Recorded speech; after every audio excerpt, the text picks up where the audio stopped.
इच्छा शक्ति का शोधन रिफाइनमेंट ऑफ द विल तकनीक 9 स्तरों में विभाजित थी। एक बार जब कोई व्यक्ति बहुत उच्च स्तर प्राप्त कर लेता तो उनकी शक्ति असाधारण हो जाती। वे आसानी से हिंसक हमलों का सामना कर सकते थे और वे शारीरिक रूप से समान स्तर या उच्च स्तर के विरोधियों के हमलों का भी प्रतिरोध कर सकते थे। समय बहुत कीमती था।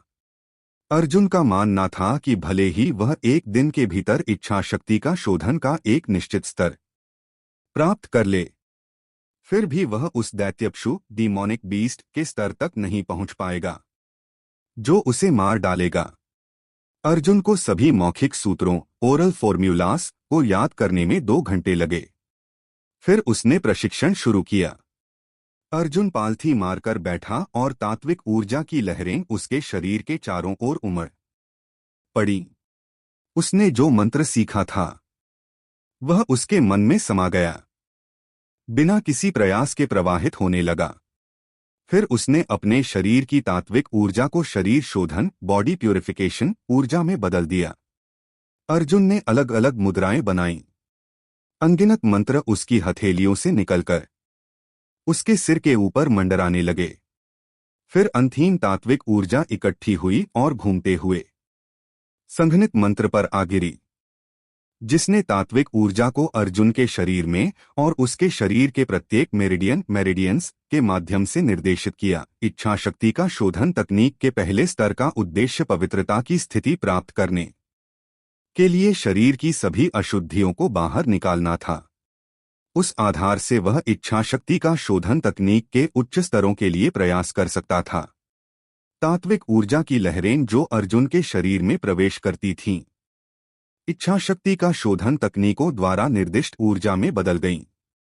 जैसे जैसे अधिक ऊर्जा एकत्र हुई, अर्जुन के मेरिडियंस जलने का अनुभव करने लगे। यह अत्यंत दर्दनाक था। उसके माथे पर ठंडे पसीने की बूंदें आने लगीं, लेकिन उसकी अभिव्यक्ति दृढ़ रही। उसका हार मानने का कोई इरादा नहीं था। अर्जुन के सिर के ऊपर और अधिक मंत्र एकत्र हुए। तात्विक ऊर्जा की मात्रा नाटकीय रूप से बढ़ गई और वह और भी अधिक दर से अर्जुन के शरीर में प्रवाहित हुई। जलन की अनुभूति तीव्र हो गई। अर्जुन ने अपने दांत पीसे और डटा रहा। उसने सोचा, इच्छा शक्ति का शोधन तकनीक वास्तव में ऐसी चीज नहीं है जिसका हर कोई अभ्यास कर सके। यदि पहले चरण के लिए मुझे इस तरह का दर्द सहना पड़ रहा है तो मैं बाद में किसका सामना करूंगा। जैसे जैसे समय बीतता गया, जलन की अनुभूति उस बिंदु तक बढ़ गई जहां वह इसे सहन नहीं कर सका। उसकी दृष्टि धुंधली होने लगी और उसे अत्यधिक चक्कर आने लगे। अर्जुन ने जो दर्द महसूस किया वह अपने चरम पर पहुंच गया। मानसिक पतन निकट था। उसने तकनीक को पूरी तरह से छोड़ने पर विचार किया। अर्जुन कराह उठा। उसने हिंसक रूप से संघर्ष किया, लेकिन उसके माध्यम से बहने वाली तात्विक ऊर्जा ने उसके शरीर को शुद्ध करना समाप्त नहीं किया था। यदि कुछ भी था तो ऊर्जा की तीव्रता बढ़ गई। दर्द उसके मेरिडियंस से उसकी मांसपेशियों में फैल गया। यह यातना से भी अधिक क्रूर था। नहीं, मैं हार नहीं मान सकता। अर्जुन ने निर्णय लिया। यदि मैं ऐसा करता हूं तो राघव बी की चोटों का क्या होगा? मेरे परिवार और मेरे माता पिता का बदला कौन लेगा? ऐसे विचार उसे आगे बढ़ाते रहे जबकि वह संघर्ष करना जारी रखा।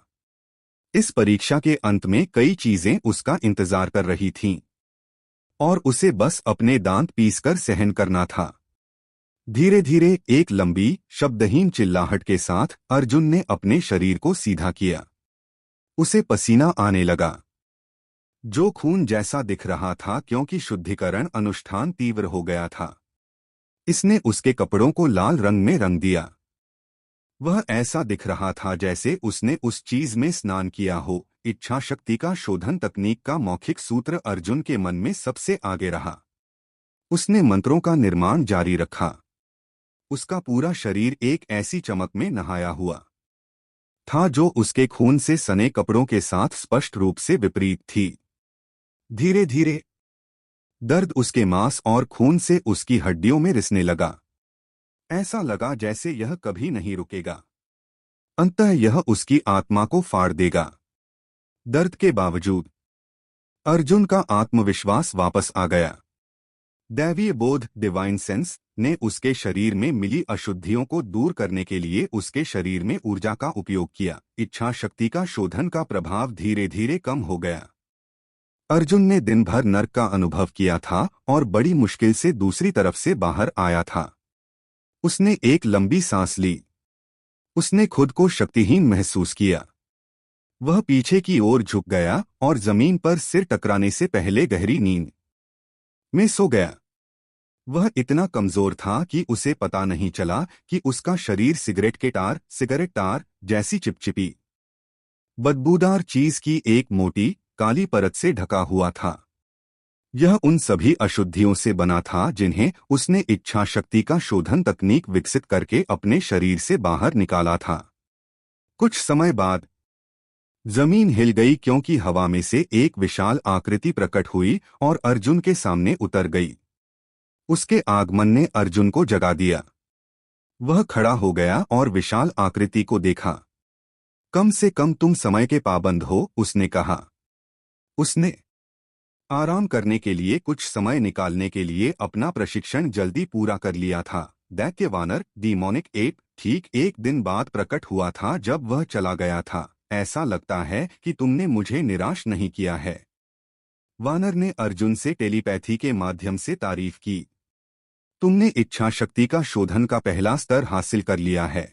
क्या इसका मतलब है कि मैं परीक्षा पास कर चुका हूं? अर्जुन ने पूछा। तुमने मेरी निर्धारित आवश्यकताओं को पूरा कर लिया है, लेकिन केवल इच्छा शक्ति का शोधन तकनीक विकसित करना पर्याप्त नहीं है। मुझे अभी भी तुम्हारा परीक्षण करना है। वानर के शब्दों ने अर्जुन के धुंधले मन को साफ कर दिया। उसने अपनी आंखें सिकोड़ लीं। नरक, अब क्या?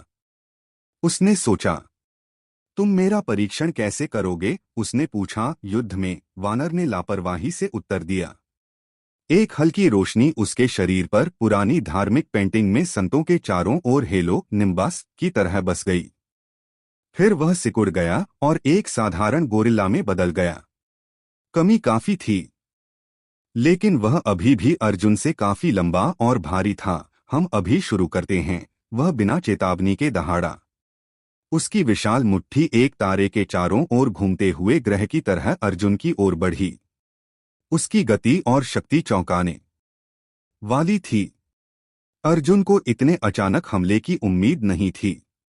उसका एकमात्र सांत्वना यह थी कि वह जानता था कि वानर अपनी वास्तविक शक्ति का केवल एक अंश उपयोग करने में सक्षम था। अर्जुन के शरीर में तात्विक ऊर्जा बढ़ गई और उसने मुक्का मारने से बचने के लिए तुरंत गोता लगाया। यह एक करीबी मामला था, हालांकि इससे पहले कि अर्जुन अपना संतुलन बना पाता, वानर ने फिर से हमला किया। उसकी शक्ति और भी अधिक थी। वानर का अर्जुन को सांस लेने और पैंतरेबाजी करने की जगह देने का कोई इरादा नहीं था। अर्जुन केवल झुक सकता था और घूम सकता था। वह आक्रमण करने के लिए आवश्यक जगह नहीं बना सका। उसे वानर द्वारा तब तक पीटा जा रहा था जब तक उसने अपना आपा नहीं खो दिया। ऐसा करके आप क्या सीख सकते हैं? अर्जुन ने विरोध किया। वह वानर की ताकत के साथ प्रतिस्पर्धा नहीं कर सका। मैंने पता लगा लिया कि तुमने क्या सीखा है, वानर ने कहा, अर्जुन के विरोध की अनदेखी करते हुए, और फिर से हमला किया। उसने अर्जुन की छाती पर प्रहार किया और उसे उड़ते हुए भेज दिया।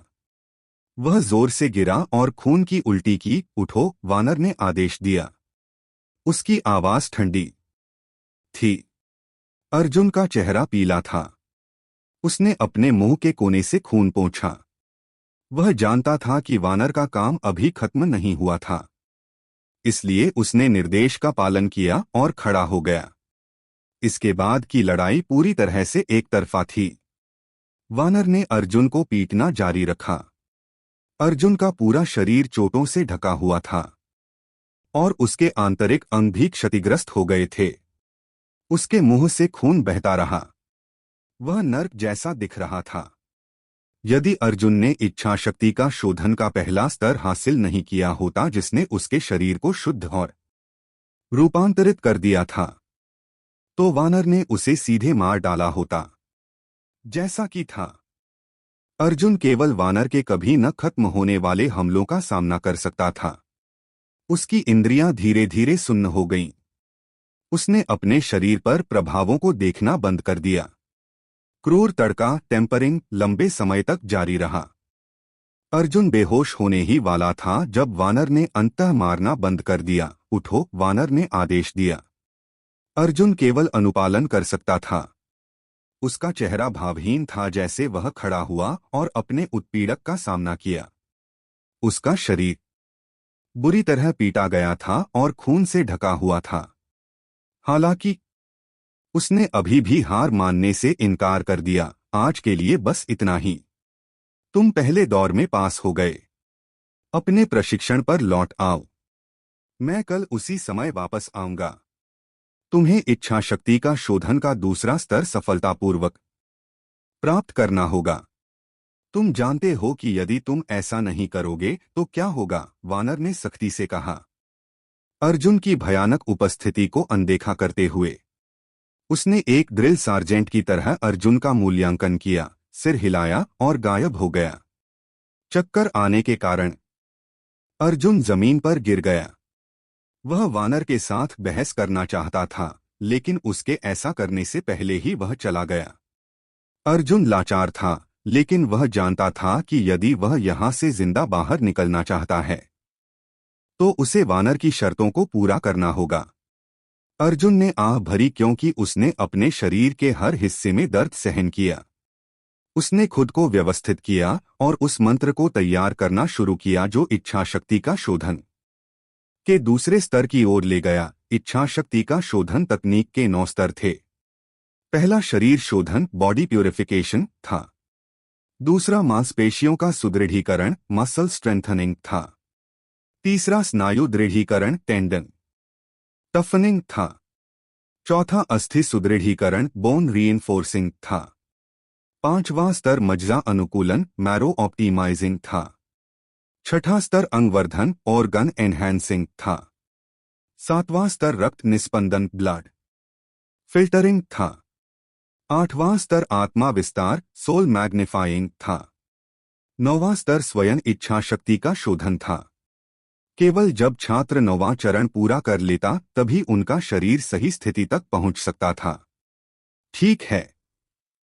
स्तर 2 मांसपेशियों का सुदृढ़ीकरण अर्जुन ने सोचा और इच्छा शक्ति का शोधन के दूसरे स्तर पर ध्यान केंद्रित करना शुरू किया। अपनी असाधारण प्रतिभा के साथ वह केवल कम समय में प्रशिक्षण में डूबने में सक्षम था। उसने मांसपेशियों के ऊतकों को अपने शरीर में बदलने के लिए तात्विक ऊर्जा का उपयोग किया। इसने उनकी ताकत बढ़ा दी, जिससे उसे और अधिक मजबूती से हमला करने और अधिक गंभीर हमलों का सामना करने की अनुमति मिली। उसके शरीर में तात्विक ऊर्जा के पुनर्निर्देशन के बाद जो हुआ वह तीव्र दर्द था जिसने उसे फिर से मारा। यह उस दर्द से दोगुना बुरा था जो उसने अपने प्रशिक्षण के पहले चरण के दौरान महसूस किया था। इसने सामान्य लोगों को बेहोश कर दिया होता। हालांकि अर्जुन की दृढ़ता असाधारण इच्छा शक्ति का परिणाम थी। उसने अपने दांत पीसे और पकड़ बनाए रखी। खून उसके मुंह के कोने में एक बार फिर जमा हो गया, लेकिन उसने इसे अनदेखा कर दिया। जैसे ही उसका दर्द दुनिया भर गया, अर्जुन ने इसे सहन करने के लिए व्यवस्थित किया। इच्छा शक्ति का शोधन रिफाइनमेंट ऑफ द विल तकनीक इतनी शक्तिशाली थी कि हर कोई इसका प्रशिक्षण नहीं ले सकता था। कम से कम वे तो नहीं जो मानसिक रूप से कमजोर थे। एक बार जब वे इस कौशल को सीख लेते तो इसकी संभावना बहुत अधिक होती कि इसका विपरीत प्रभाव पड़े और वे खुद को नुकसान पहुंचा सकते थे। अर्जुन के प्रशिक्षण का रास्ता अभी लंबा था। पूरी प्रशिक्षण प्रक्रिया के दौरान अर्जुन की मांसपेशियां लगातार मजबूत और परिवर्तित हो रही थीं। इसने उसकी परीक्षा ली, लेकिन उसने अपने दांत पीसे और डटा रहा, इस विश्वास में दृढ़ कि वह यह कर सकता है। दिन जल्दी बीत गया। अर्जुन अपने ध्यान से बाहर आया। अंत में वह महसूस कर सकता था कि उसके शरीर के मांसपेशी ऊतक पूरी तरह से बदल चुके थे। वे जीवन शक्ति से भरपूर थे। उसकी पीतल के रंग की त्वचा के नीचे उसकी मांसपेशियों के सुडौल वक्र अधिक भरे हुए दिख रहे थे। वह पहले से कहीं अधिक शक्तिशाली महसूस कर रहा था। यहां तक कि वानर के लोहमुक्का आयरन फिस्ट हमलों से लगी चोटें भी ठीक हो चुकी थीं। इच्छाशक्ति का शोधन तकनीक वास्तव में शक्तिशाली है, अर्जुन ने सहमति में कहा। उसने खुशी से आह भरी। उसने उस पूर्ण शरीर को नीचे देखा जो उसके कायापलट ने उसे दिया था और महसूस किया कि वह ऊर्जा से भर गया है। एक पल बाद वानर फिर से प्रकट हुआ। उसकी विशाल आंखों में आश्चर्य का संकेत चमका। तुमने इच्छा शक्ति का शोधन का दूसरा स्तर हासिल कर लिया है। बुरा नहीं है, वानर ने अर्जुन की प्रशंसा की। अर्जुन अप्रभावित था। इस बार तुम मुझे कैसे प्रताड़ित करने वाले हो, उसने पूछा। युद्ध के साथ। बिल्कुल, वानर का विशाल काले बालों वाला चेहरा एक क्रूर मुस्कान में मुड़ गया। फिर वह जीव छोटा होने लगा और उसने अर्जुन को अपने लोहे जैसे मुक्कों से मारा। तुम कुटिल कमीने, मैं कब तक तुम्हारा पंचिंग बैग बना रहूंगा, अर्जुन चिल्लाया। उसने खुद को ठगा हुआ महसूस किया। उसके पास वानर के हमलों को चकमा देने के लिए अपनी नई प्राप्त शक्ति का उपयोग करने के अलावा कोई विकल्प नहीं था। वह अभी भी लापरवाह होने का जोखिम नहीं उठा सकता था। जैसे जैसे उसने चकमा दिया, अर्जुन ने कुछ अलग महसूस किया। वानर के हमलों की शक्ति बढ़ गई थी। शुरुआत में अर्जुन को लगा कि वह पूरी तरह से विरोध करने में सक्षम होगा, लेकिन अंत में उसे फिर भी चोट लगी। जब तक वानर रुका, अर्जुन चोटिल और खून से लथपथ था, लेकिन फिर भी उस स्थिति से बेहतर स्थिति में था जो वह एक दिन पहले था। इच्छाशक्ति का शोधन तकनीक का प्रभाव दिखाई देने लगा था। अगले एक दिन में इच्छाशक्ति का शोधन कौशल के तीसरे स्तर को पूरा करो। यदि नहीं तो तुम जानते हो कि क्या होगा। उम्मीद के मुताबिक अर्जुन के कुछ भी कहने से पहले ही वह फिर से गायब हो गया। इसके बजाय अर्जुन ने खाली हवा में श्राप दिए, पालथी मारकर बैठ गया और ध्यान करना शुरू कर दिया। समय तेजी से बीत गया। मूर्तियों के बाहर की बाहरी दुनिया में लोग पहले ही ज्ञान एनलाइटनमेंट से बाहर निकल चुके थे। अर्जुन ने उनमें शामिल होने से इनकार कर दिया, इसके बजाय इस अलौकिक स्थान में यातना सहना चुना। 6 और दिन पलक झपकते ही बीत गए। हर दिन अर्जुन को वानर से विभिन्न प्रकार के लोहमुक्का हमलों को सहना पड़ा। उसका जीवन मौत से भी बदतर था। फिर भी इस भयानक मार के माध्यम से ही अर्जुन इच्छा शक्ति का शोधन के 8वें स्तर आत्मा विस्तार सोल मैग्निफाइंग तक पहुंच गया। निरंतर परीक्षण और अनुशासन के दिनों के बाद उसके शरीर की ताकत एक आश्चर्यजनक स्तर तक पहुंच गई थी। वह 10,000 पाउंड के दबाव के साथ एक मुक्का मार सकता था। वह स्टील की शीट को तोड़ने के लिए पर्याप्त था और उसी स्तर के मार्शल आर्ट रक्षा को नष्ट करने के लिए पर्याप्त से अधिक था। खुद को बचाने की उसकी क्षमता उतनी ही प्रभावशाली थी। वह रक्षात्मक कवच या रक्षात्मक कौशल की मदद के बिना उसी स्तर के हमलों का सामना कर सकता था। ऐसा लग रहा था जैसे उसके पास लोहे की हड्डियां और हीरा जैसी त्वचा हो। अर्जुन पालथी मारकर बैठा था। उसने अभी अभी वानर के लोहमुक्कों से एक और भी मजबूत हमले का सामना किया था, लेकिन उसके शरीर पर कोई स्पष्ट चोट नहीं थी। वह बिना हिले डुले वानर के 10 भयानक वार सह सकता था। यह 7 दिन पहले लड़ी गई पहली लड़ाई की तुलना में एक जबरदस्त सुधार था। जाने से पहले वानर ने अर्जुन को एक और दिन का काम दिया। वह उपअंतिम क्षेत्र उसकी आत्मा के विस्तार मैग्निफाइंग ऑफ हिज सोल में सेंध लगाना था। तुम मुझे हमेशा प्रशिक्षण के लिए एक दिन देते हो। क्या तुम्हें लगता है कि मैं कोई छोटा देवता हूं? अर्जुन बड़बड़ाया। और कुछ न करने पर वह फिर से पालथी मारकर बैठ गया। उसका दैवीय बोध, डिवाइन सेंस, चमकने लगा। तात्विक ऊर्जा उसकी आत्मा के साथ मिल गई, उसे तपाया और कठोर बनाया। शरीर पर अपने पिछले काम की तुलना में आत्मा विस्तार के लिए एक प्रकार की मानसिक ऊर्जा की आवश्यकता थी।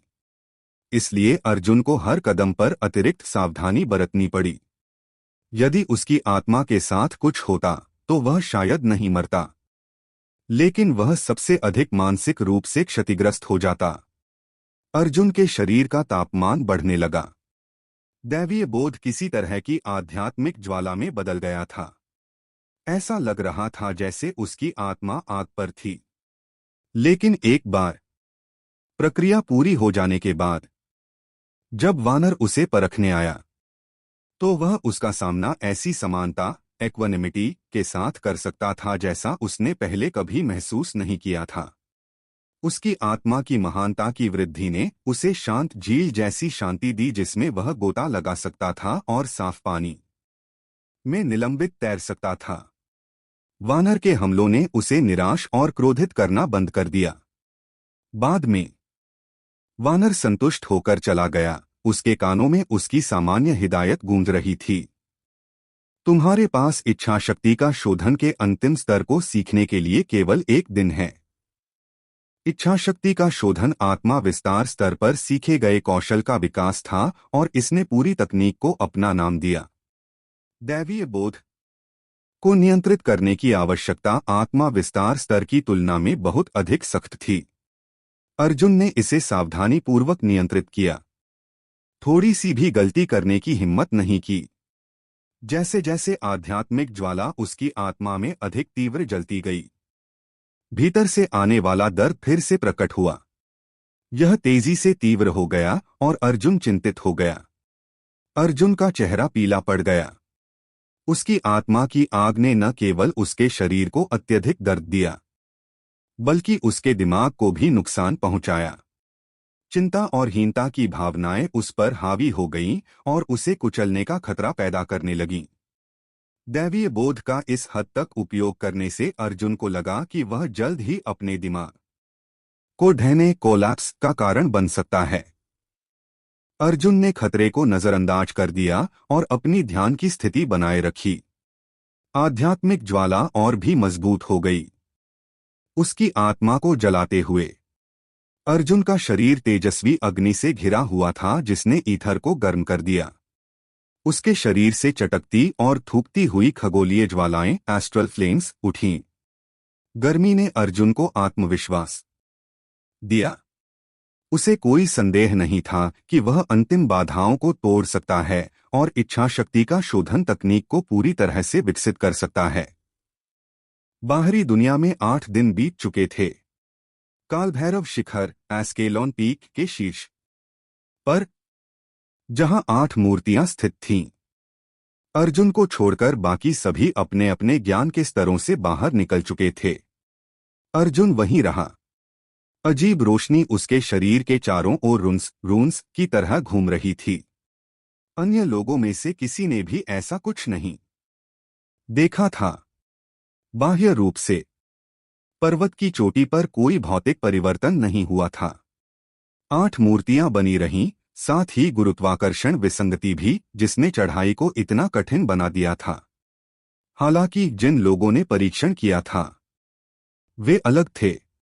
स्टीवन वर्मा, रिले मास्टरसन, इलायची और इवरेट एंसन ने वह ज्ञान प्राप्त कर लिया था जिसकी वे तलाश कर रहे थे, लेकिन वे अभी भी असंतुष्ट थे। नील और कुंवर, साइओन, आघातग्रस्त दिखे। कोई नहीं जानता था कि उन्होंने ज्ञान प्राप्त करने के प्रयासों में क्या अनुभव किया था। लोगन पियर्स, जो अपने ज्ञान से बाहर निकलने वाले पहले व्यक्ति थे, पालथी मारकर बैठ गए और ध्यान करने लगे। हमने पहले ही ज्ञान प्राप्त कर लिया है, हम अभी तक यहां से बाहर क्यों नहीं निकल पाए हैं? नील ने शिकायत की। वह ऊब गया था। मुझे लगता है कि अर्जुन को अपना ज्ञान पूरा करना होगा इससे पहले कि हम आगे बढ़ सकें, कुंवर ने कहा। अर्जुन को देखते हुए, जो अभी भी अपने ज्ञान प्रशिक्षण में डूबा हुआ था, उसकी आंखें ठंडी थीं। अर्जुन नहीं हिला है। मुझे लगता है कि वह बस नाटक कर रहा है। इस डर से कि हम उसके खिलाफ कोई कदम उठाएंगे, नील ने तर्क दिया। नील को ज्ञान के दायरे से बाहर निकलने में 1 दिन से भी कम समय लगा था। अनुभव ने उसे डरा दिया था। उस अजीब विमान पर उस संक्षिप्त प्रवास की याद भी उसे ठंडे पसीने में लाने के लिए पर्याप्त थी। भले ही उसे ज्ञान का एक और मौका दिया जाता, तो भी वह उसे नहीं लेता। एक बार काफी था। यह मौत से भी बदतर लग रहा था। यह संभव है।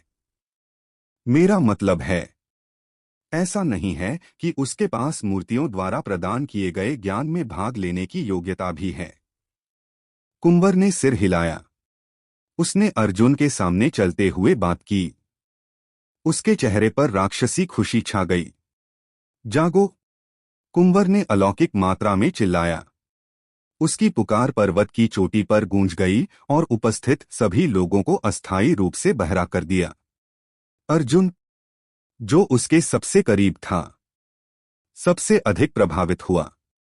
उसका शरीर हिल गया और अपनी ट्रांस में भी उसकी भौहें तन गईं। उसके शरीर के चारों ओर की रोशनी तेजी से बदलने लगी। अर्जुन को दूर से पता था कि किसी ने बाहरी दुनिया से हस्तक्षेप किया है। हालांकि उसकी आत्मा और इच्छा शक्ति का तड़का, टेम्परिंग, एक महत्वपूर्ण बिंदु तक पहुंच गया था। वह कुछ नहीं कर सकता था सिवाय अपनी शांति बनाए रखने की कोशिश करने के। इसे जारी रखो बच्चे, तुम अभी भी मरने वाले हो। मैं तुम्हें अब मेरा सामना करने की चुनौती देता हूं। कुंवर ने जारी रखा। उसकी आवाज और भी तेज हो गई।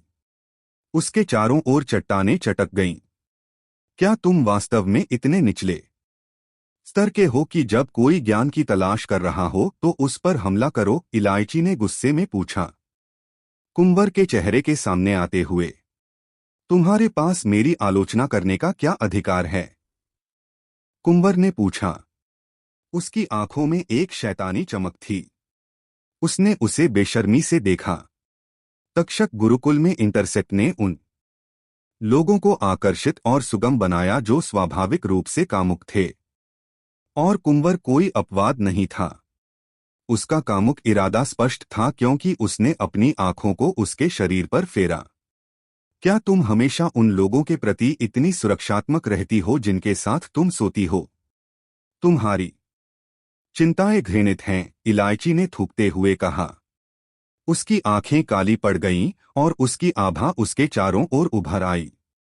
इसने दूसरों को लाल पक्षी, वर्मिलियन बर्ड की शक्ति की याद दिला दी। क्या मैंने कुछ गलत कहा? कुंवर हंसा। उसने सुनिश्चित किया कि इलायची उसे मानसिक रूप से नग्न करते हुए देख सके। कैसा रहेगा अगर तुम और मैं साथ हो जाएं और चीजें तब हो जाएं जब मैं उसे मार डालूंगा। मैं तुम्हें मेरा सम्मान करना सिखाऊंगी, इलायची ने पूरी तरह से क्रोधित होकर गुर्राते हुए कहा। उसने साइन को थप्पड़ मारने के लिए लाल पक्षी की शक्ति का उपयोग किया। इसका बल आश्चर्यजनक था। इलायची ने लाल पक्षी मूर्ति के सामने जो ज्ञान प्राप्त किया था, उसने उसकी ताकत बदल दी थी। वह लगभग प्राणऊर्जा मास्टर, क्यूआई मास्टर के समानता तक पहुंच गई थी। कुंवर की शैतानी आंखें सदमे में चौड़ी हो गईं। उसने कभी नहीं सोचा था कि इलायची उस पर हमला करने की हिम्मत करेगी। उसने अपना बचाव करने के लिए कदम बढ़ाया। वे तक्षक गुरुकुल में सहकर्मी थे, शक्ति में समान थे। हालांकि लाल पक्षी मूर्ति के सामने ज्ञान प्राप्त करने में इलायची के समय ने उसकी ताकत बहुत बढ़ा दी थी। इलायची ने जल्दी ही ऊपरी हाथ हासिल कर लिया। कुंवर ने अप्रिय रूप से आश्चर्यचकित होकर मुंह बिचकाया।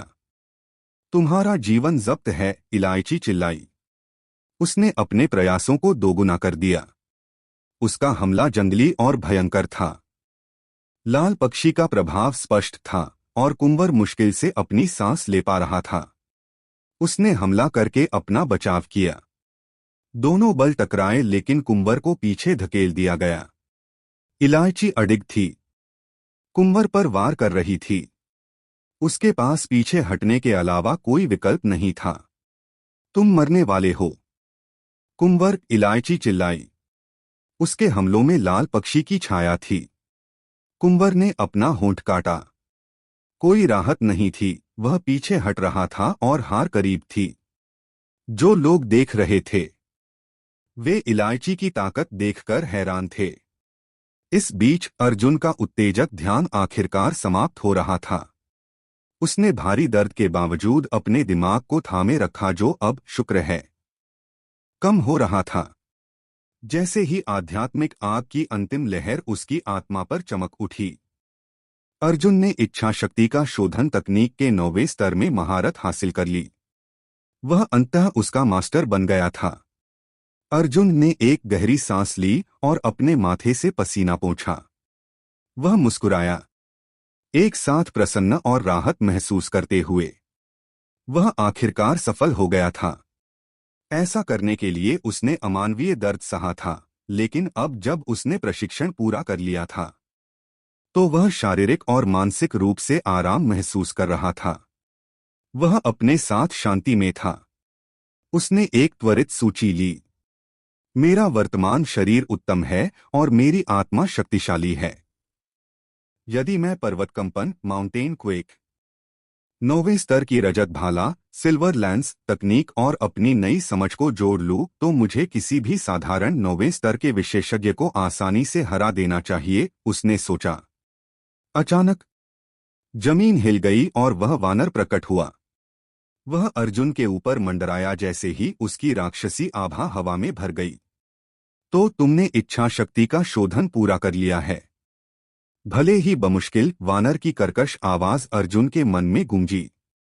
मैंने इच्छा शक्ति का शोधन तकनीक को उसके 9वें स्तर तक पहुंचाया है। अर्जुन विरोध करना चाहता था। आप कैसे कह सकते हैं कि मैंने केवल बमुश्किल कार्य पूरा किया है? इसके बजाय उसने अपना मुंह बंद रखा। वह जानता था कि यदि वानर को अपमानित महसूस हुआ तो वह उसे लहूलुहान करने में बहुत आनंद लेगा। तो क्या मैं पास हो गया? उसने पूछताछ की, एक सुरक्षित पंक्ति चुनते हुए पूछा। उसे मिले लाभों और उसके द्वारा किए गए सुधारों के बावजूद वह यहां आवश्यक से 1 सेकंड भी अधिक नहीं रहना चाहता था। 9 दिन बीत चुके थे और अर्जुन यह देखने के लिए इंतजार नहीं कर सकता था कि बाहरी दुनिया में क्या हो रहा था। यह काल भैरव घाटी, एस्केलॉन वैली, परीक्षण का अंतिम चरण है। हाँ, तुम पास हो गए हो। तुम मेरे मानकों पर खरे उतरे बमुश्किल, वानर ने सूंघा, और तुम्हारी प्रतिभा तुम्हें दूर तक ले जाएगी। तुमने ऐसी चीजें हासिल करने की क्षमता है, शायद महान चीजें। तक्षक गुरुकुल में वानर के लहजे ने स्पष्ट कर दिया कि भले ही अर्जुन ने ऐसा किया, लेकिन वह उससे प्रभावित न रहने के लिए दृढ़ था। मैंने हरित रैंक दिव्य ड्रैगन युद्ध आत्मा, green rank divine dragon battle spirit जागृत की है। मैंने 9 दिनों में इच्छा शक्ति का शोधन तकनीक को 9वें स्तर तक पहुंचाया है। और आप जो सबसे अच्छा कर सकते हैं वह यह है कि मैं केवल आपके मानकों पर खरा उतरा, अर्जुन ने अविश्वास के साथ सोचा। खैर, भाड़ में जाओ, तुम हमेशा बंदर रहोगे और कभी ऑर्गन ग्राइंडर नहीं, चूंकि मैं परीक्षण पास कर गया। क्या मैं जा सकता हूं? अर्जुन ने खुद को शांत करते हुए पूछा। जब भी तुम चाहो। तुम्हें वापस जाने के लिए बस अपनी आध्यात्मिक ऊर्जा को नियंत्रित करने की आवश्यकता है और तुम्हारा दैवीय बोध, डिवाइन सेंस, अपने मूल रूप में वापस आ जाएगा, वानर ने उत्तर दिया। उस स्थिति में भविष्य में फिर मिलेंगे, अर्जुन ने विनम्रता से कहा। उसे लगा जैसे उसके कंधों से एक भारी बोझ उतर गया है। पिछले कुछ दिनों की यादों ने उसे सिरा दिया। उसने उस विचार को झटक दिया और ध्यान केंद्रित किया। उसने वानर के निर्देशों का पालन किया और अपनी मानसिक ऊर्जा को नियंत्रित किया। दैवीय बोध को उसे इस स्थान से दूर ले जाने दिया जैसे ही वह भौतिक दुनिया में फिर से उभरने वाला था। अर्जुन ने अपने मन में फिर से वानर की आवाज सुनी। तुम 200 वर्षों में मेरे सभी 9 परीक्षणों को पास करने वाले पहले व्यक्ति हो। मैं भविष्य में तुम्हारे प्रदर्शन को देखने के लिए उत्सुक हूं। रुको, क्या? अर्जुन ने कहा। उसकी आंखें फैल गईं जब उसे एहसास हुआ कि वह किसी भी बिंदु पर बाहर निकल सकता था और फिर भी परीक्षण पास कर सकता था। फिर भी वानर ने उसे उस विकल्प के बारे में नहीं बताया था और इसके बजाय उसे इच्छा शक्ति का शोधन तकनीक को उसके अंतिम स्तर तक विकसित करने के लिए धोखा दिया था। कमीने बंदर, वह चिल्लाया। अंततः हालांकि वह वानर से नफरत नहीं कर सका। उसकी चाल काम कर गई थी। उसने अपने बेतहाशा सपनों से परे ताकत और कौशल हासिल कर लिया था। अंतिम विश्लेषण में वह वानर का आभारी था। एक पल बाद अर्जुन के दैवीय बोध ने उसे पूरी तरह से अलौकिक विमान से बाहर निकाल दिया था और उसे भौतिक दुनिया में लौटा दिया था। अलौकिक विमान अपने स्वयं के रहस्यमय नियमों के अनुसार काम करता था। वहां उसने अपने शरीर को परिपूर्ण किया था और अपनी आत्मा को मजबूत किया था। लेकिन भौतिक दुनिया में उसकी वापसी के कारण अलौकिक प्रभाव वहां भी प्रकट होने लगे। उसका शरीर और आत्मा यहां उतने ही टोंड और शक्तिशाली हो गए जितने वे उसके दिमाग में थे। इलायची और कुंवर साइगोन के बीच हिंसक लड़ाई जारी रही, जिसमें इलायची स्पष्ट रूप से हावी थी। कुंवर दर्द में दिख रहा था क्योंकि इलायची उसे पीट रही थी। अचानक उसके लाल पक्षी वर्मिलियन बर्ड से संचालित हमले ने कुंवर के बचाव को तोड़ दिया और उसके कंधे पर प्रहार किया। वह कराह उठा जब वह पीछे लड़खड़ाया। उसका चेहरा पीला था। नरक में जाओ, इलायची चिल्लाई। उसका लाल पक्षी आश्चर्यजनक रूप से शक्तिशाली हो गया। उसने एक और कदम आगे बढ़ाया और इसकी विनाशकारी ऊर्जा को छोड़ दिया। लाल पक्षी की छाया उसके ऊपर मंडराती हुई प्रतीत हुई। वह कुंवर को सांस लेने का मौका नहीं देने वाली थी। कुंवर की आंखें केंद्रित हो गईं। वह कुंवर था। उसने एक साधारण महिला के खिलाफ प्रबल होने में अपनी असमर्थता को व्यक्तिगत अपमान माना। वह चेहरे पर एक भयंकर अभिव्यक्ति के साथ एक कदम पीछे हटने में कामयाब रहा। जैसे ही इलायची का अगला वार लगने वाला था, उसने अपना हाथ आगे की ओर घुमाया। उसकी आस्तीन से एक ठंडी रोशनी निकली। चौंककर इलायची ने उसे चकमा देने के लिए तुरंत अपना हमला रोक दिया। वह सफल रही, लेकिन बहुत साफ सुथरे तरीके से नहीं। ठंडी रोशनी ने उसकी बाहों में से एक पर एक निशान छोड़ दिया। तुम्हारी सारी किस्मत खत्म हो गई है, छोटी महिला। परिणामों का समय आ गया है, कुंवर ने धमकी दी। उसकी दृष्टि रक्तपिपासु थी। उसके पीछे एक अजगर पाइथन का प्रेत दिखाई दिया। इसने अपना गुफा जैसा मुंह खोला और इलायची की ओर दौड़ पड़ा। वह कुंवर की पीली रैंक एनाकोंडा युद्ध आत्मा, yellow rank anaconda battle spirit थी। इसकी शक्ति अत्यधिक मजबूत थी और इलायची गंभीर खतरे में थी। चिंता मत करो, कुंवर ने फुसफुसाया, यह सब जल्द ही खत्म हो जाएगा। उनकी लड़ाई पर सभी का ध्यान था, लेकिन किसी ने हस्तक्षेप नहीं किया। इलायची के खूबसूरत चेहरे पर दर्द दिखाई दिया। उसने शुद्ध प्रवृत्ति पर कार्य करते हुए पीछे हटने की कोशिश की, लेकिन एनाकोंडा युद्ध आत्मा बहुत तेज थी। यह सीधे उसकी ओर आई। फिर अर्जुन चमत्कार की तरह उसके सामने प्रकट हुआ। उसने एनाकोंडा युद्ध आत्मा के विशाल शरीर पर एक मुक्का मारा।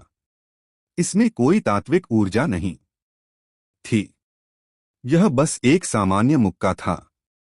इसके बावजूद यह असाधारण रूप से शक्तिशाली था। मुक्के की रोशनी ने एनाकोंडा को चकनाचूर कर दिया। जैसे ही वह टूटा, उसने एक आकाश हिला देने वाली दहाड़ छोड़ दी। मुक्के की रोशनी एनाकोंडा युद्ध आत्मा के शरीर से होकर गुजरी और सीधे कुंवर पर निशाना साधा। इसने कुंवर को आश्चर्यचकित कर दिया। उसने जल्दबाजी में अपना बचाव करने के लिए एक हमला शुरू किया। दोनों वार एक प्रतिध्वनि के साथ टकराए जिसने आसमान को तोड़ने की धमकी दी। अर्जुन के हमले ने कुंवर को पीछे धकेल दिया। उसकी अभिव्यक्ति बहुत बदसूरत हो गई। सभी ने गौर किया कि अर्जुन का स्वरूप कैसे बदल गया था। यहां तक कि इलायची ने भी। जिसके दिमाग में अन्य बातें थीं। वह अवर्णनीय रूप से राहत महसूस कर रही थी कि अर्जुन लड़ाई में शामिल हो गया था। यदि वह नहीं होता तो अब तक वह मर चुकी होती। तुम? कुंवर ने कहा। उसकी आवाज आश्चर्य और तिरस्कार के समान थी। हाँ, मैं तुम्हें पीट रहा हूं, अर्जुन ने कहा। भले ही तुम इस तरह के हमलों का उपयोग करने के लिए इतने नीचे गिर गए हो। तुम मुझे याद दिलाते हो, उसने आगे कहा।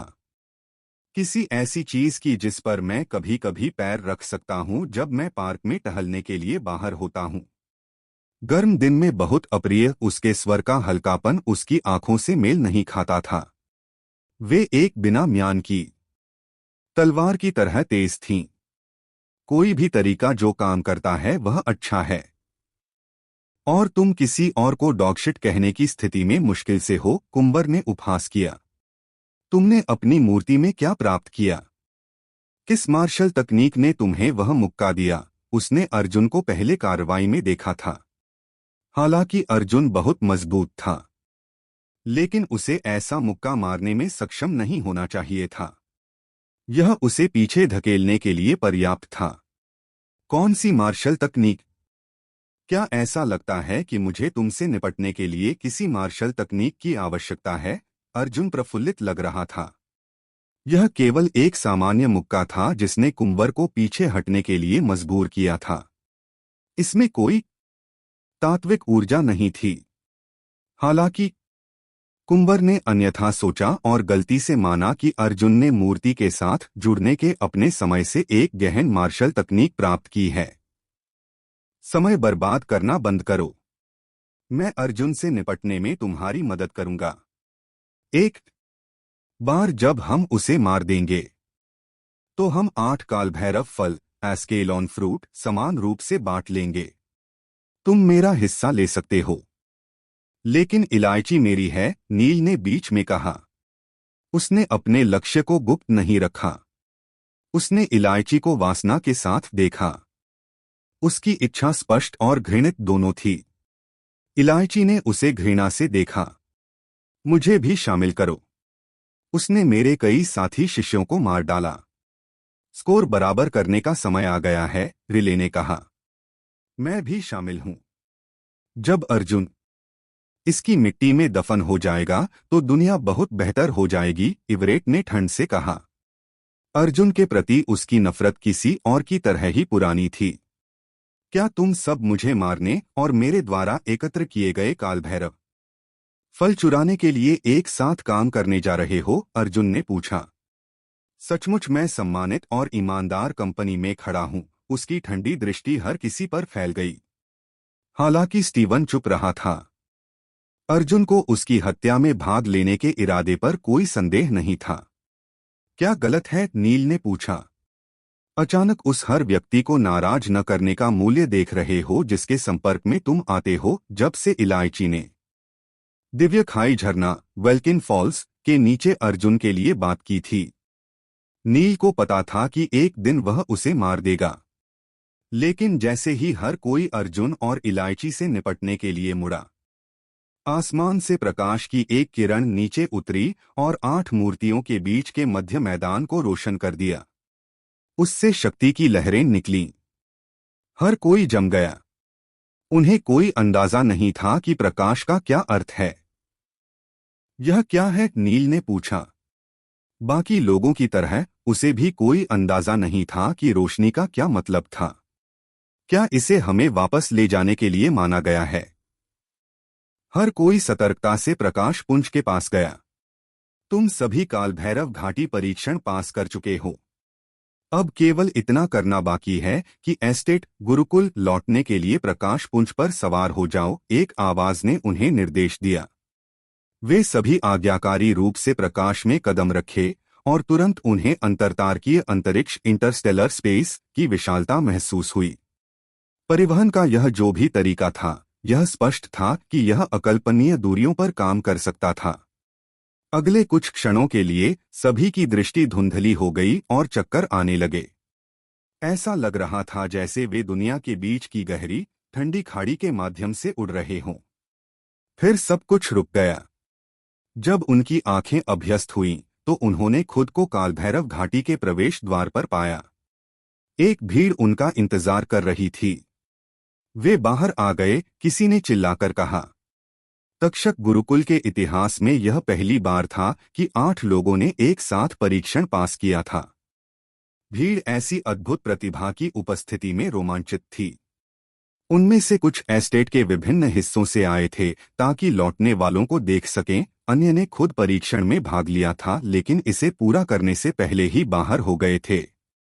वे चाहे जो भी हों, सभी यह देखने के लिए उत्सुक थे कि किस तरह के लोगों ने कालभैरव घाटी परीक्षण के अंतहीन खतरों को पार किया था।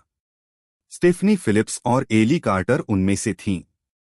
जब उन्होंने अर्जुन को देखा तो उन्हें अपनी आंखों पर विश्वास नहीं हुआ। फिर भी वह वहीं खड़ा था। अर्जुन 7वें स्तर का एक मामूली युवक जो कई संकटों से गुजरा था। उसने कालभैरव घाटी परीक्षण पास कर लिया था और ऐसा व्यक्ति बन गया था जिसे हजारों लोग सम्मान की दृष्टि से देखते थे। 8 लोगों ने एक साथ कालभैरव घाटी परीक्षण पास किया। क्या तक्षक गुरुकुल का सबसे महान युग आने वाला है? यदि ऐसा है तो इसकी स्थिति केवल ऊपर ही जा सकती है, और यह फेडरल रिव्यू बोर्ड के लिए बिल्कुल सही समय पर है। एक बाहरी संप्रदाय के बुजुर्ग चिल्लाए। फेडरल रिव्यू बोर्ड हर 3 साल में एक बार आयोजित किया जाता था। यह अगले साल की शुरुआत में शुरू होने वाला था। डीसी के सभी मार्शल कॉलेजों के चैंपियन इस प्रतियोगिता में भाग लेंगे ताकि यह निर्धारित किया जा सके कि सबसे महान कौन था। फेडरल रिव्यू बोर्ड एक बड़ी बात थी। इसने लाखों लोगों का ध्यान वॉशिंगटन डीसी की ओर आकर्षित किया। इसीलिए हर कोई बुजुर्ग के शब्दों से इतना प्रभावित था। फेडरल रिव्यू बोर्ड अगले साल मिलने पर सामान्य से भी अधिक दिलचस्प होने वाला था। हर कोई आपस में बात करने लगा। तक्षक गुरुकुल टूर्नामेंट साल के अंत में होगा और प्रतियोगी कालभैरव रैंकिंग सीटों के लिए लड़ेंगे। उसके बाद हमारे पास फेडरल रिव्यू बोर्ड के स्पैरिंग सत्र होंगे। बहुत कुछ है जिसका इंतजार किया जा सकता है, एक व्यक्ति ने आम सहमति के साथ टिप्पणी की। अंततः चर्चाएं कम हो गईं और हर कोई अर्जुन और परीक्षण पास करने वाले अन्य चुनौतीकर्ताओं पर फिर से केंद्रित हो गया। स्टीवन वर्मा, रिले मास्टरसन, नील लोगन पियर्स, कुंबर इलायची और इवरेट एंसन, वे सभी शक्तिशाली लोग हैं। इसमें कोई आश्चर्य की बात नहीं है कि वे सभी पास हो गए। लेकिन वह 7वें स्तर का बच्चा कौन है? उसने परीक्षण कैसे पास किया? भले ही उसने उनकी ताकत उधार ली हो, यह संभव नहीं है, भीड़ में से किसी ने कहा। उसकी बात सही थी। स्टीवन वर्मा और रिले मास्टरसन दोनों ही प्राण ऊर्जा स्तर QI लेवल के विशेषज्ञ थे, इसलिए उनकी ताकत के बारे में अधिक कहने की आवश्यकता नहीं थी। नील, इलायची और बाकी सभी 9वें स्तर तक पहुंच चुके थे। केवल अर्जुन ही था जिसने अभी तक ऐसा नहीं किया था। चूंकि वह केवल 7वें स्तर पर था, इसलिए परीक्षण को सफलतापूर्वक पूरा करने का उसका कोई मतलब नहीं था। लगता है वे तुम्हारे बारे में बात कर रहे हैं, इलायची ने अर्जुन से बुदबुदाया। उसकी आवाज पहले से कहीं अधिक गर्म थी। अर्जुन भीड़ की घबराहट से परेशान नहीं लग रहा था। मुझे परवाह क्यों होनी चाहिए? मैं जानता हूं कि मैंने वहां ऊपर क्या हासिल किया और कैसे। उन्हें बात करने दो। देखने वाले किसी व्यक्ति ने कहा, क्या तुम देख रहे हो कि वह इलायची के कितने करीब है? शायद उसने ही उसे पार कराया होगा। बिल्कुल नहीं। वह कैसे कर सकती है? कालभैरव घाटी परीक्षण किसी और का भार उठाने के लिए बहुत कठिन और खतरनाक है। आपको खुद पर ध्यान केंद्रित करने की आवश्यकता है, भले ही आप उसकी तरह शक्तिशाली हों। इसके अलावा वह परीक्षण पास करने में उसकी मदद क्यों करेगी? किसी ने पूछा। हर किसी ने सिर हिलाया। अर्जुन की उपस्थिति एक रहस्य बनी रही, जैसा कि इलायची के साथ उसका संबंध था। उसके जैसी सुंदरता 7वें स्तर के एक साधारण छात्र को परीक्षण के माध्यम से ले जाने के लिए क्यों तैयार होगी? अर्जुन के संबंध में चर्चा जीवंत रही। वह स्पष्ट रूप से हर किसी के ध्यान का केंद्र था। बकवास बात करना बंद करो। वह लड़का कमजोर नहीं है। जब हम कालभैरव घाटी में थे तब उसने अकेले ही 9 में से 8 काल भैरव फल छीन लिए थे। और जब हर कोई उसके खिलाफ हो गया तब भी वह जीवित रहा। एक विशेषज्ञ ने उसका बचाव किया। वह वही था जब अर्जुन ने खुद 8 काल भैरव फल प्राप्त किए थे और उसने यह सब अपनी आंखों से देखा था। उससे पहले उसने अर्जुन को स्नेहा को हराते देखा था, जिसके पास जेड हरित रैंक फिनिक्स युद्धात्मा थी, साथ ही अनगिनत विशेषज्ञ योद्धाओं को भी। क्या किसी ने पूछा? विशेषज्ञ के आसपास के लोगों ने अपना ध्यान उसकी ओर केंद्रित किया। उन्होंने काल भैरव फलों के बारे में सुना था, लेकिन कई लोगों को उनके अस्तित्व पर संदेह था। उनमें से किसी ने कभी नहीं देखा था। काल भैरव घाटी परीक्षण में इतने अधिक लोगों के भाग लेने का एक कारण यह था कि यह देखना कि क्या अफवाहें, जिसमें फल के बारे में अफवाहें भी शामिल थीं, सच थीं। अब उन्हें पता चला कि वे सच थे, और उससे भी अधिक 9 उपलब्ध फलों में से कम 8 एक मामूली 7वें स्तर के सेनानी द्वारा लिए गए थे। यह मुश्किल से ही विश्वसनीय लग रहा था।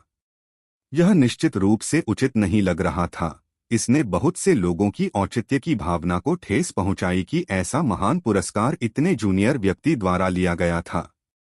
हजारों लोग थे जिन्होंने प्रतिस्पर्धा की थी, जो अधिक ताकत या कद या रैंक के थे। प्रतिभा की ऐसी सरणी के साथ अर्जुन सफल कैसे हो सकता था जहां वे विफल हो गए थे? असंभव। यह बिल्कुल असंभव है। तुम जरूर मजाक कर रहे हो। उसके लिए परीक्षण में जीवित रहना ही एक चमत्कार था।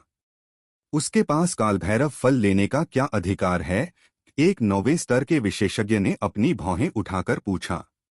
अर्जुन के लिए उसकी अवमानना को पहचानने में कोई गलती नहीं थी।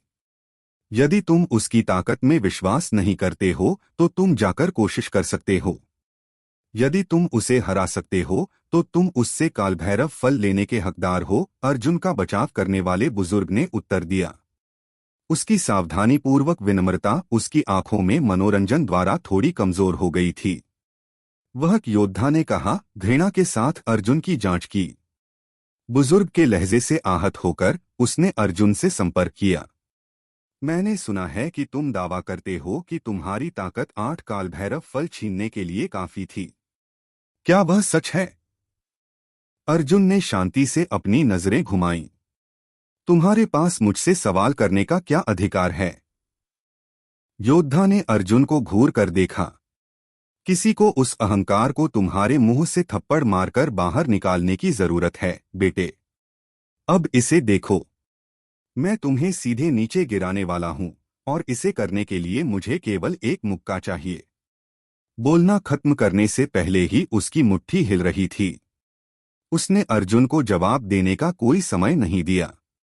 लेकिन जैसे ही उसका मुक्का लगने वाला था, एक विशाल हाथ ने उसे कसकर पकड़ लिया और उसे रोक दिया। वह पूरी तरह से स्थिर हो गया। तुमने मुझे एक मुक्के से गिराने के बारे में सोचा था? तुम्हारे लिए यह कैसा चल रहा है? अर्जुन ने पूछा। उसकी अभिव्यक्ति ठंडी थी। योद्धा का चेहरा सफेद हो गया। यदि अर्जुन ने थोड़ा और दबाव डाला तो उसके हाथ की चीजें अलग होने लगतीं और फिर टूट जातीं। मुझे खेद है, उसने प्रबंधित किया। उसके माथे से ठंडी पसीने की बूंदें लुढ़क रही थीं। उसे पता था कि उसने किसी ऐसे व्यक्ति को उकसाया था जिसे उसे नहीं करना चाहिए था। उसकी दुनिया पछतावे से भरी थी। कृपया दया दिखाओ। मैं वादा करता हूं कि मैं इसे फिर से नहीं करूंगा। उसने भीख मांगी, छोड़े जाने की उम्मीद में। मुझे लगता है कि एक अधिक जोरदार सबक आवश्यक है, अर्जुन ने कहा। इससे पहले कि उसका कैदी कुछ कर पाता, अर्जुन की दूसरी मुट्ठी नीचे आई और उसके ऊर्जा केंद्र पर प्रहार किया। योद्धा दर्द में चिल्लाया जब वह पीछे की ओर उड़ गया और भीड़ में गायब हो गया। यदि उस आदमी ने अर्जुन को उचित सम्मान दिखाया होता तो इनमें से कुछ भी नहीं हुआ होता। इसके बजाय उनके प्रशिक्षण स्तरों में स्पष्ट अंतर पर ध्यान केंद्रित करते हुए उसने उसका अपमान किया और उसे उकसाया था, और जब तक उसे एहसास हुआ कि शक्ति का अंतर उस दिशा के विपरीत था जो उसने माना था, तब तक बहुत देर हो चुकी थी और अपमान किया जा चुका था। उसने शानदार खराब निर्णय के साथ उसे सीधे धमकी भी दी थी। जब तक उसे एहसास हुआ कि वह किस मुसीबत में फंस गया है, तब तक बहुत देर हो चुकी थी और उसकी माफी बेकार थी। अंत में वह वास्तव में अर्जुन को दोषी नहीं ठहरा सकता था यदि अर्जुन ने फैसला किया था कि उसे कठिन तरीके से सबक सीखना चाहिए। कितना क्रूर, भीड़ में किसी ने बुदबुदाया। अर्जुन ने उन्हें डरा दिया। जिन लोगों ने पहले उसका न्याय करने की हिम्मत की थी, उन्होंने अपना मुंह बंद रखा। वे मुसीबत को पहचानते थे जब उन्होंने उसे देखा था। जंगल के कानून ने हमेशा ताकतवर का पक्ष लिया है, क्योंकि ताकतवर वे थे जो संसाधन प्राप्त कर सकते थे। सम्मान से सम्मान मिलता है और यह अपनी ताकत दिखाने से आता है। अर्जुन की ताकत देखने के बाद भीड़ ने समझदारी से अपना मुंह बंद करने का फैसला किया। ध्यान दें, काल भैरव घाटी के प्रवेश द्वार पर तन्हाउजर गेट से एक आवाज आई। यह उस बुजुर्ग की थी जो वहां पहरा देता था। बुजुर्ग ने अत्यंत गरिमापूर्ण तरीके से चारों ओर देखा। अंत में उसने अर्जुन और परीक्षण पूरा करने वाले अन्य 7 लोगों को देखा। उसकी आंखें खुशी से चमक उठीं। जब से वह घाटी की रक्षा कर रहा था, तब से 8 लोगों ने एक साथ परीक्षण पास नहीं किया था। वास्तव में ऐसी स्थिति कभी नहीं थी जहां 3 से अधिक लोगों ने एक साथ परीक्षण पास किया हो। इसके अलावा इस समूह में कोई ऐसा व्यक्ति शामिल था जिसने केवल 9 दिनों में वानर द्वारा सिखाई गई और संरक्षित तकनीक के सभी 9 स्तरों को पार कर लिया था। काल भैरव घाटी परीक्षण समाप्त हो गया है। आप 8वां पास हो गए हैं। मैं बाद में आप लोगों को वादा किया गया पुरस्कार वितरित करूंगा। बुजुर्ग ने उन सभी को संबोधित किया, लेकिन यह स्पष्ट था कि वह अर्जुन की सबसे अधिक प्रशंसा करते थे। आओ, बुजुर्ग के शब्दों को सुनने के बाद भीड़ ने 8वां को ईर्ष्या से देखा। काल भैरव घाटी परीक्षण हमेशा रहस्यमय और खतरनाक रहा था। इसे पूरा करने के लिए पुरस्कार निश्चित रूप से तदनुसार उदार होंगे। चूंकि उन 8वां ने एक साथ परीक्षण पास किया है, क्या कोई स्पष्ट विजेता या प्राथमिकता का क्रम है? भीड़ में किसी ने बुजुर्ग से पूछा। एक सामान्य सहायक बड़बड़ाहट थी। स्पष्ट रूप से भीड़ में कई लोगों ने वही बात सोची। हम केवल एक एकल विजेता चुनते हैं। बाकी रैंकिंग मायने नहीं रखती, बुजुर्ग ने समझाया। तो वह विजेता कौन है? बुजुर्ग मुस्कुराए, लेकिन इससे पहले कि वह जवाब दे पाते, किसी और ने उनके ऊपर बात की। स्टीवन वर्मा सबसे मजबूत है, तकनीक और शारीरिक और मानसिक कौशल दोनों के मामले में। वह वही होगा। उनकी आवाज आत्मविश्वास से भरी थी और उन्होंने स्टीवन को गहरी प्रशंसा के साथ देखा। उनका दृढ़ विश्वास प्रभावशाली था और उनका तर्क भी। स्टीवन वर्मा विजेता का खिताब हासिल करने के लिए स्पष्ट उम्मीदवार थे। बिल्कुल, भीड़ में आवाज जारी रही। इन 7 लोगों में से कौन आपको लगता है कि स्टीवन वर्मा की तुलना में है? स्टीवन मार्शल मास्टरी रैंकिंग के अनुसार शीर्ष 3 विशेषज्ञों में से एक है। यहां तक कि रिले, जो मार्शल मास्टरी चरण में है, वह भी स्टीवन से थोड़ा कमजोर है। बाकी सभी ने सहमति में सिर हिलाया। काल भैरव घाटी एस्केलॉन वैली परीक्षण में शामिल होने से पहले ही स्टीवन अन्य परीक्षणों में पहला स्थान प्राप्त कर चुका था। भले ही अन्य 7 लोगों में उत्कृष्ट विशेषज्ञों की कमी नहीं थी, फिर भी वे स्टीवन की तुलना में कमतर थे। हर कोई सुनिश्चित था कि स्टीवन परीक्षण में पहला स्थान हासिल करेगा। इस क्षण स्नेहा, जो भीड़ के बीच में खड़ी थी, के चेहरे पर एक बड़ी मुस्कान थी, जैसे कि वह पहले से ही उसकी जीत का जश्न मना रही हो। स्टीवन अपने हाथों को पीछे करके खड़ा था। उसका लंबा लबादा हवा में फड़फड़ा रहा था। उसमें एक असाधारण नेता का व्यवहार था। हालांकि वह प्रशंसकों की भीड़ के सामने खड़ा था, स्टीवन की अभिव्यक्ति उदासीन बनी रही। उसकी गहरी आंखें गर्व से चमक रही थीं, जैसे कि हर दिन ऐसा ही होना चाहिए, जैसे कि यह केवल स्वाभाविक था कि हर कोई उसे सम्मान की दृष्टि से देख रहा हो। इस क्षण तक स्टीवन प्रकाश के साथ चमकता हुआ प्रतीत हो रहा था। आखिरकार उसे काइमेरा प्रतिमा के सामने ऐसी शक्ति विरासत में मिली थी जो उसकी काइमेरा युद्ध आत्मा को मजबूत कर सकती थी और उसे एक बार फिर विकसित होने की अनुमति दे सकती थी। संक्षेप में, उसकी ताकत पहले से कहीं अधिक थी। उसका मानना था कि इस विरासत के माध्यम से वह बाकी सभी को पीछे छोड़ने और खुद को इस परीक्षण का चैंपियन स्थापित करने में सक्षम होगा। इस प्रकार स्टीवन खुद के लिए अर्जित की गई महिमा में अपने दिल की सामग्री तक डूब रहा था। रिले, नील, कुंवर, साइमन, इवरेट और अन्य सभी उसे देख रहे थे। हालांकि प्रत्येक की अपनी ताकत थी, लेकिन स्टीवन की तुलना में उनके पास गर्व करने के लिए बहुत कम था। यदि स्टीवन ने परीक्षण में पहला स्थान जीता तो वे केवल उसकी प्रशंसा कर सकते थे। आखिरकार उसकी ताकत उसे इसके योग्य बनाती थी। यहाँ तक कि इलायची को भी यह स्वीकार करना पड़ा कि उसकी उत्कृष्टता ऐसी नहीं थी जिसकी तुलना उसके प्रतिद्वंद्वी अब कर सकें। स्टीवन के अलावा केवल अर्जुन की अभिव्यक्ति अपरिवर्तित रही।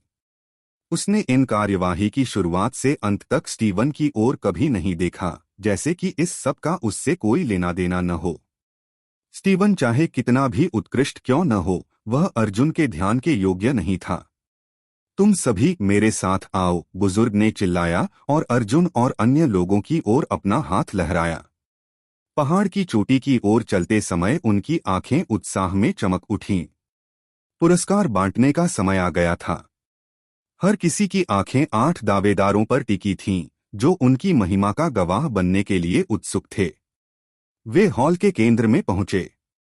स्टीवन बीच में खड़ा था और ऐसा लग रहा था जैसे वह समूह का नेता था। तुम 8 लोगों ने कालभैरव घाटी परीक्षण पास कर लिया है। इस प्रकार आप सभी तक्षक गुरुकुल, कोर्बेनिक एस्टेट की दृष्टि में दुर्लभ प्रतिभाएं हैं। अब मैं तुम्हें वह पुरस्कार दूंगा जिसके तुम हकदार हो, बुजुर्ग ने घोषणा की। फिर उसने 7 शिष्यों को इशारा किया, जिनमें से प्रत्येक के हाथों में प्लेटें थीं, आगे आने के लिए। हर किसी की आंखें चमक उठीं। वे जानते थे कि प्लेटों में पुरस्कार थे।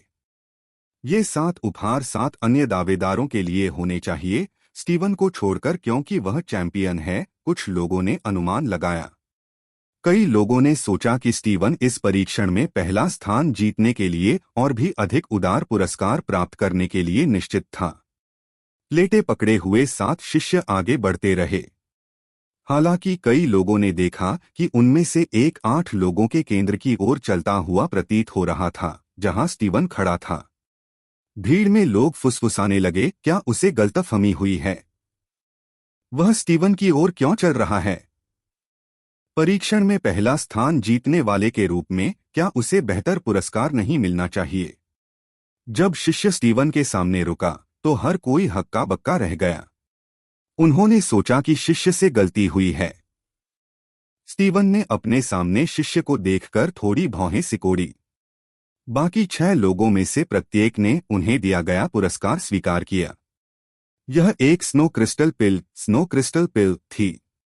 जो लोग अभी तक अपने प्रशिक्षण के शिखर तक नहीं पहुंचे थे, वे अपनी शक्ति को एक स्तर तक बढ़ाने में मदद करने के लिए इसका उपयोग कर सकते थे। यह उनके शरीर को भी मजबूत करेगा।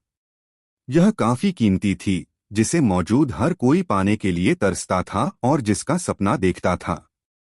दर्शकों में से कई लोगों ने पुरस्कार पाने वालों को ईर्ष्यालु नजरों से देखा। उसी समय उनमें से अधिकांश ने स्टीवन पर अधिक ध्यान दिया। वे जानना चाहते थे कि शिष्य उस स्टीवन के लिए साधारण पुरस्कार क्यों लाएगा, जिसे पहला पुरस्कार जीतना चाहिए था। स्टीवन ने बस पुरस्कार को घूरा और यह आभास दिया कि वह इसे स्वीकार करने की योजना नहीं बना रहा था। उसने बुजुर्ग का ध्यान आकर्षित करने के लिए उनकी ओर एक नजर डाली, लेकिन बुजुर्ग ने उसे अनदेखा कर दिया। इसने स्टीवन के दिल को ठंडा कर दिया। यह तक्षक गुरुकुल द्वारा आपको परीक्षा पास करने के लिए दिया गया पुरस्कार है। कृपया इसे स्वीकार करें, पुरस्कार के प्रभारी शिष्य ने स्टीवन को याद दिलाया जब उसने इसे नहीं लिया। जैसे ही शिष्य ने वे शब्द कहे, हर कोई हैरान रह गया। वे अपने सामने के दृश्य को खाली आंखों से घूरते रहे, यह विश्वास करने में असमर्थ थे कि उन्होंने अभी-अभी क्या देखा है। क्या चल रहा है? क्या यह शिष्य पागल हो गया है? उसने स्टीवन को साधारण पुरस्कार क्यों दिया? उसने निश्चित रूप से गलती की होगी, भीड़ के लोग सोच रहे थे। यह सिर्फ एक गलती होनी चाहिए थी। आखिरकार उनकी नजरों में स्टीवन को इस परीक्षण का चैंपियन होना चाहिए था। क्या तुम्हें नियमों की जानकारी नहीं है? स्टीवन चैंपियन के पुरस्कार का हकदार है। नील ने, जो स्टीवन के बगल में खड़ा था, शिष्य को डांटा। स्टीवन को खुश करने की कोशिश की। बुजुर्ग ने मुझे पुरस्कार बांटने के लिए नियुक्त किया है।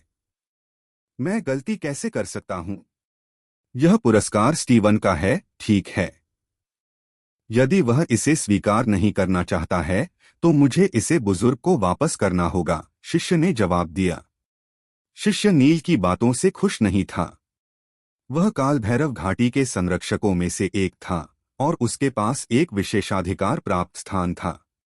किसी को उसे डांटने का अधिकार कैसे हो सकता था? नील शिकायत करने ही वाला था जब स्टीवन ने उसे रोकने के लिए अपना हाथ लहराया। स्टीवन शिष्य की ओर मुड़ा और कहा, बहुत अच्छा, मैं पुरस्कार स्वीकार करूंगा। मैं देखूंगा कि काल भैरव सदन, एस्केलॉन हाउस, इसके बारे में क्या कर सकता है। ऐसा कहने के बाद स्टीवन ने अपना हाथ बढ़ाया और पुरस्कार ले लिया। उसका लहजा दृढ़ था और उसकी आंखें ठंडी थीं। उसकी अभिव्यक्ति ने स्पष्ट कर दिया कि वह काल भैरव सदन के फैसले पर सवाल उठा रहा था। अचानक हुए इस दृश्य ने भीड़ के सदस्यों को हैरान और असहज कर दिया। यदि स्टीवन को बाकी 6 लोगों जैसा ही पुरस्कार मिला तो परीक्षण में पहला स्थान किसे मिला? कई लोग हैरान थे। उनकी आंखें एक पल में 8 प्रतियोगियों पर घूम गईं और अंततः कोने में खड़े एक व्यक्ति पर टिकी रह गईं। 8 लोगों में से केवल उसे ही पुरस्कार नहीं मिला था। क्या इसका मतलब यह था कि वह इस परीक्षण का सच्चा चैंपियन था? क्या वह हो सकता है? अपने प्रशिक्षण के 7वें स्तर पर एक साधारण योद्धा, किसी ने फुसफुसाया। हर किसी की आंखें चमक उठीं जब उन्होंने उस सुंदर व्यक्ति को देखा। वे विश्वास नहीं कर सके। स्नेहा ने अपने निचले होंठ को काट लिया क्योंकि उसने अविश्वास में अर्जुन को घूर कर देखा। उसे ऐसा लगा जैसे उसका दिल घाटी के तल में डूब गया हो जब उसने दृश्य देखा। अर्जुन एक युवक था जिसे बेकार कहा जाता था और जिसे दूसरों ने छोड़ दिया था, लेकिन आज उसने वास्तव में उसके आदमी को हरा दिया था। क्या वह प्रतिस्पर्धा से ऊपर उठने वाला था? स्नेहा ने अपना सिर हिलाया। बुजुर्ग द्वारा आधिकारिक तौर पर खबर की घोषणा करने से पहले वह विश्वास नहीं करना चाहती थी कि यह सब सच था। इलायची, जो अर्जुन के बगल में थी, अपने उत्साह को रोक नहीं सकी। यह देखने के बाद कि स्टीवन को उन 6 लोगों के समान पुरस्कार मिला, वह समझ गई कि इसका क्या मतलब था। निश्चित रूप से स्टीवन के पुरस्कार प्राप्त करने के बाद बुजुर्ग ने कहा, इस परीक्षण में पहला स्थान अर्जुन का है। उसे तक्षक गुरुकुल से सर्वोच्च पुरस्कार मिलेगा। उसके शब्दों ने भीड़ में हंगामा मचा दिया। हर किसी के चेहरे पर सदमा दिखाई दिया क्योंकि उनके दिल उत्साह के साथ तेजी से धड़क रहे थे। स्टीवन, स्नेहा, नील, इवरेट और कुंवर सभी ने अपनी अभिव्यक्ति बदल दी।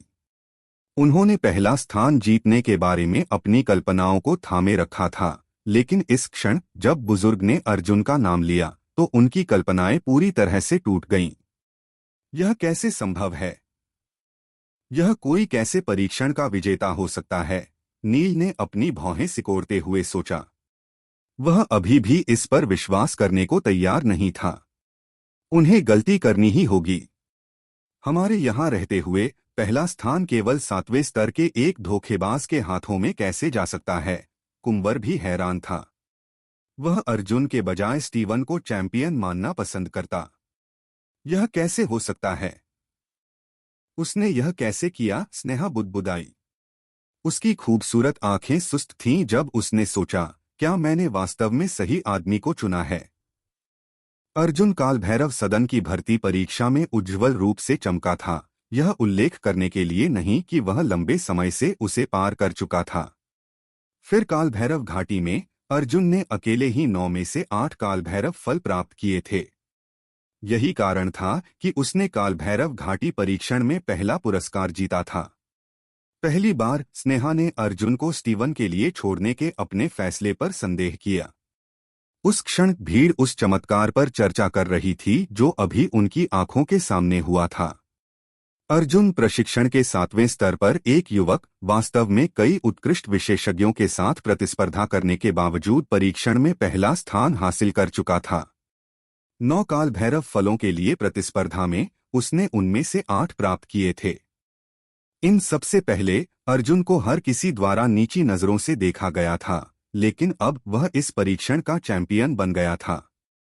उसके सभी प्रतिद्वंद्वियों के पास अपना सिर झुकाने और हार मानने के अलावा कोई चारा नहीं था। जिस तरह से हर कोई अर्जुन को देख रहा था वह बदल गया था। उन्होंने अर्जुन के बारे में अपने संदेहों को याद किया और शर्मिंदा महसूस किया। वह एक सच्ची प्रतिभा थी।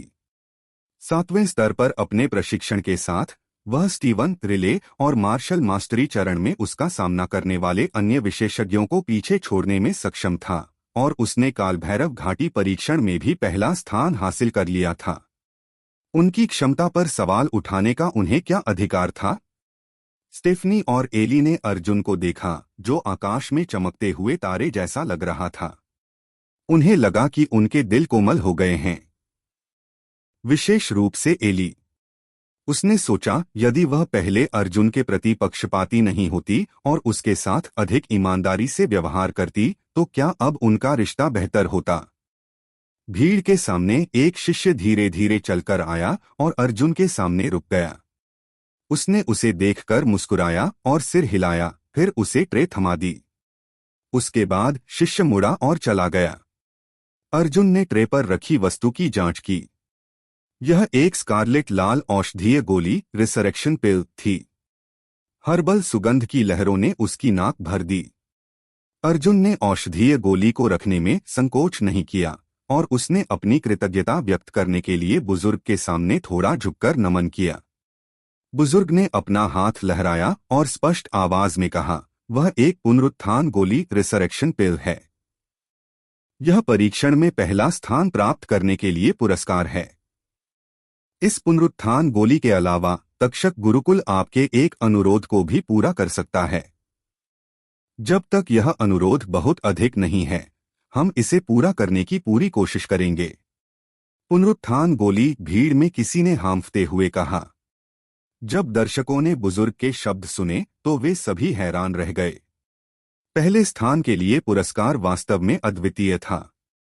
पुनरुत्थान गोली एक उच्च ग्रेड येलो रैंक गोली थी जिसमें मौत के कगार पर किसी को पुनर्जीवित करने की शक्ति थी।